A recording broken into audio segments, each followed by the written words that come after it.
Hey guys, if you like my content, hit those like and subscribe buttons. It really helps me out. Thanks. Ladies and gentlemen, my name is Esports Money, ZSM, Mac10, whatever you want to call me, and welcome to another VRForce video. It's been a long time since I've put out a video on this channel, and I've essentially paused production on this channel to favor growing my primary channel. So if you're interested in the primary channel, please check the links in the video description. So for this fall, I decided I would make a video because we have a lot of VR content coming out in the next couple of months. Over to this direction, you can see gameplay footage for the brand new update to Karnage Chronicles. Yes, what you are seeing right now is footage from Karnage Chronicles. That Karnage Chronicles, the VR RPG from a few months back that inspired my background, has inspired a lot of the content that I produced initially on this channel. It's a game that I love, and the footage you're seeing is of a VOD of me streaming the new content. The developers reached out and let me know that they updated it and said, please check this out, let me know what you think, and they weren't kidding. It was absolutely insane. The game has... It honestly barely resembles the original game. The mechanics are very similar, but they've also added a full-blown inventory system, a store system. The levels are now contained by a home area that has NPCs that talk to you and give you quests, tell you where to go on your adventure, or will interact with you and buy and sell items. So if you're interested in that game, if you're interested in VR RPGs at all, check this out because it's absolutely worth your time to play. It's got a fully modular inventory system for equipping gear as well, so you can set up gear sets. If you want, you can dual wield crossbows if you buy a second one. Reloading is not going to be easy with that, but you could also have, let's say you have a crossbow that's fully loaded, you can have a shield and a crossbow for those 3 shots, but you would of course have to switch and remove that shield to recharge the crossbow. But really cool, the game's much more flexible in that sense now, and it's just better. The levels are redesigned.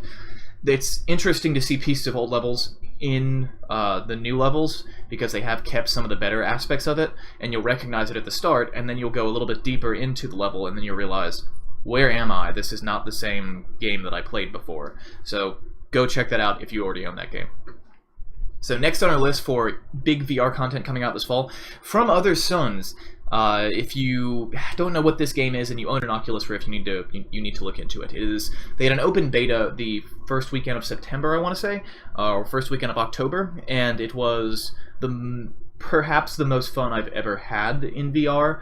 It's definitely the most addictive game I've had. It's the first time it was like the level of reinforcement that I found from Karnage Chronicles, but in a way that wasn't as overwhelming or as fast, so I could actually sit there and play it for long periods of time. It's not designed for sitting play, it's designed for standing, front-facing, or 360-degree play, but you can play it sitting down, and I did, and I enjoyed it. However, I think you could probably play Karnage Chronicles sitting down. I haven't played around with that too much. Also, From Other Suns is a Oculus exclusive, so bear that in mind, and that releases on the 14th of November in 4 days, and I will end my spiel on From Other Suns by saying, this is the first time I have pre-ordered a video game since Wolfenstein: The New Order, and those are the only 2 games I've ever pre-ordered in my life, and I had no idea that the game was even coming out until I tried the beta. I had never heard of it. So go check that out. The developers have their own Discord that's being hosted right now. I'm in that Discord, and they are very, very good about responding to your feedback. Almost as good as the Karnage guys.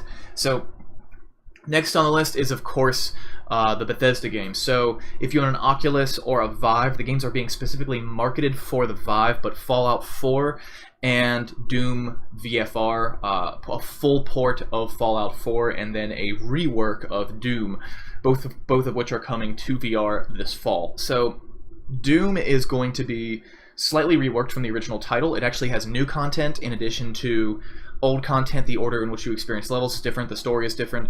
Everything from that game has been sort of thrown out of order, so it's new stuff, which is really cool. It's also only $30 for the Doom, and Fallout 4 VR is $60 and doesn't come with any of the DLC, so that is a questionable call, but hey, up to you. It's it's Fallout, it's a Bethesda game, you're probably going to buy it.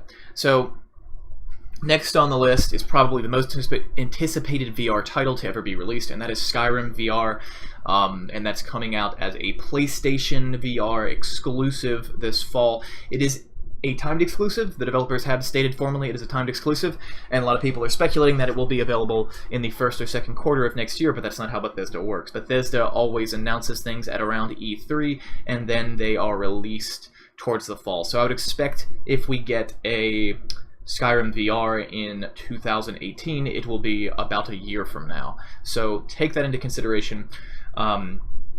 There's a pretty heavy legal battle going on between ZeniMax, who owns Bethesda, and Oculus because of some things, some unscrupulous things that John Carmack unfortunately did. So because of that, they're not developing native Oculus support, but you should expect it to work with Oculus because it's coming out for Steam VR. This is yet to be seen, but it should be working, and there should be native Oculus support with the Oculus SDK in Skyrim VR a year from now. I would speculate, because I would assume that the conflict between these two companies would have settled down a little bit. These are games that are big enough that I think something will happen, that someone will reach out to somebody and this will get cleared.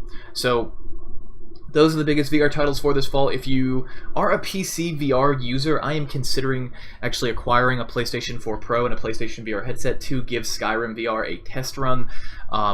If I can get my hands on one of them and decide that it's an equivalent experience to the Oculus or the Vive, which I know it won't be, but if I get my hands on it and decide, oh my god, it's almost as good, then I'll probably go out and buy a PlayStation 4 with all of the setup and then do in-depth coverage of that title, because it's Skyrim, and you can hate it as much as you want, but at the end of the day, it's still Skyrim. So thank you guys so much for watching. If you like this video, hit those like and subscribe buttons, and go ahead and click on the link in the video description to see my main channel. I mostly do non-VR content on there, but I do a lot of live streaming too, and probably half my live streaming content is VR these days, and it's where you can get a good handle on me. I'm also pretty active on Twitter. I'm decent about responding to tweets and things like that. I typically tweet whenever I'm about to post new content. My Twitter's at esportsmonies, and I think that is about it. Oh, and in this video's description, you'll also see a link to the VOD that is here. Yes, I did it right. So you'll see a link to this VOD if you want to see all of the new Karnage Chronicles gameplay footage that I recorded on my live stream. So thank you so much for watching, and I will see you next time.